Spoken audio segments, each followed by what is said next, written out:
Hello, this is Victor at RestoreYourMercedes.com. This video is for Doug in New York, and this throttle body is from Mercedes E420, which is it's a 94 model. This is a non-ASR unit. It's a rare unit. Most of E420s came with ASR, and this one is non-ASR. So I just wanted to show operation because this unit was very difficult to repair. The coil was bad. That also happens. Very difficult job to get the coil out and repair. And so I did that. And then just lots of operations needed. Welding is needed. So as you can see, there's a new cables for the coil right there. You can see blue and black one. Original one's red and blue. So that's that. And of course wires are also repaired. New cables installed because wires, they were really terrible here. At the end of the connector they were much better, but the coil was totally dead. Now this throttle has been on the bench in open position just like this temporarily because I want to show you some readings. That's why the cover is removed. See the temperature, if I can show you the temperature. As you can see, it hits around 90. At the coil it's even hotter because that's basically, well, it's a coil, you know, it heats up. So it's over 100. The motor is cooler. So you can tell that throttle has been working for quite a long time because it takes a while to heat up. For example, cold throttle right here, as you can see. Oops. Cold throttle is like at 59. That's not energized throttle. So it just sits here on the bench. There's another one, as you can see. It's like 59. And this one, we're hitting 90s to 100. Just to show that throttle has been working. Now, this is how it basically cleaned up. Cleaned up very nicely. There's not much oxidation going on it. Pretty good. On the other side, nice and clean. The only thing I have an issue with, actually, just wanted to point that out. If you look over here, there's some sort of gouge. I don't understand how that's possible. Maybe during the manufacturing process or something, I don't know. Usually these surfaces are very, very smooth. Or maybe it was removed at some point and reinstalled. I don't know. Strange. But the gasket should take care of it. Or if you want, when you install the throttle, you actually silicone the gasket onto the throttle. I don't do this, but you might silicone the gasket onto the throttle, let it dry a little bit, and then install the throttle with gasket already attached to the throttle body itself, not to the intake manifold, to the throttle. Because if you ever need to remove it, it will remain on the throttle, not going to be stuck on intake manifold. Yeah, I would put like a thin layer of maybe some sort of a silicone. I mean, it's not terrible actually. It's not. I mean, you don't even have to do it if you don't want to. Actually, it's not too bad. I mean, trying to feel it with my finger, with the nail. Just a little bit of a gouging. It shouldn't be a big deal by any means though. So just wanted to point that out. Alright, so let's go over with readings now. Okay, so this throttle, like I said, is a non-ASR unit. So when you open the plate, it opens mechanically. As you notice, gears don't move. They move a little bit just because, but that's irrelevant. But it's not an ASR unit. The ASR unit's motor opens throttle plate. Non-ASR mechanical linkage opens it. So first is the static reading. So we got those two readouts. These are potentiometers, 4.33, 4.37, which is nice because they're supposed to have a little bit of a difference. That's okay. When you open the throttle, see, I open the throttle right now.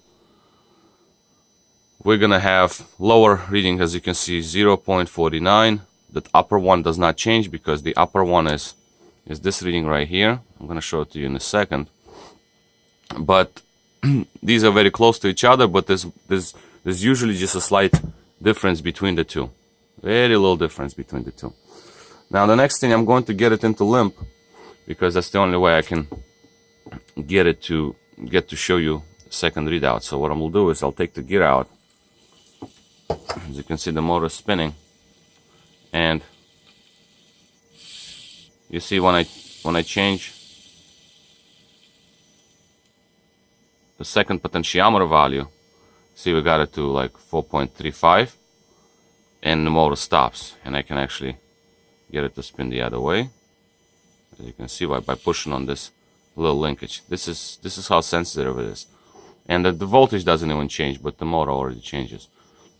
Okay, so second voltage is to be shown by moving second potentiometer by hand, is what I'm doing. And as you can see, our readings on potentiometer R2, the upper reading, changes. They will be pretty much in tandem with each other, because both plate and throttle plate, as well as second potentiometer, they're synced, they're together. That's how it works when cruise control is active. So this is basically, oh yeah, and the last thing is this, the contact switches right there. If I go back to idle, you will see that the contact switches on and off. Now, a second one, I never seen it change. I don't understand why, but that's the way it is. Maybe it's not in use. But that's idle speed contact, most likely. That's the one that is on the gas pedal. But again, I'm using different control modules, so it's irrelevant. All of these non-ASR units, that's how they check out. So that's fine. To me, I see no problems. We have a safety contact switch on off when I move it. That's important. And of course, the readings, like I said, when I move the plate, readings do change. So this is basically where we are. There is basically nothing there, nothing else to show in live values. This is basically the title page. That's all we need.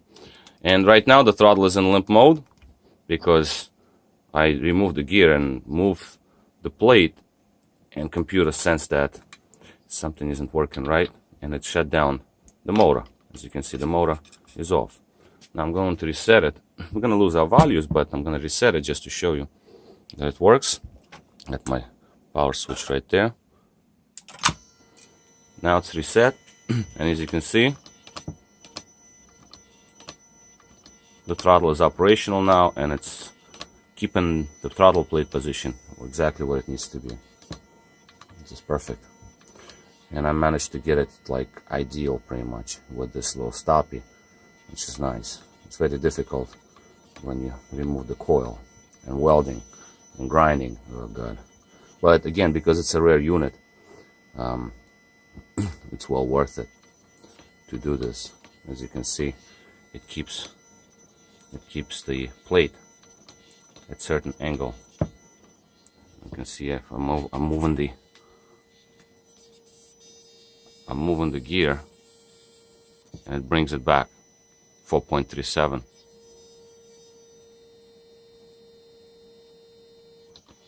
It keeps it there. See, it moved back. I let go. 4.37 keeps it there. But again, that value doesn't matter. It will change anyway when the engine is running. But that's what I wanted to show you. Okay, so unit is good. I put a little bit of a clear tape to preserve the sticker. And I'll finish it off right now, and because I still have to finish the gear and the connector. And once it's finished, it will be ready to go back to your repair shop. Alright, so this is all. This is Victor at RestoreYourMercedes.com. Thank you for watching.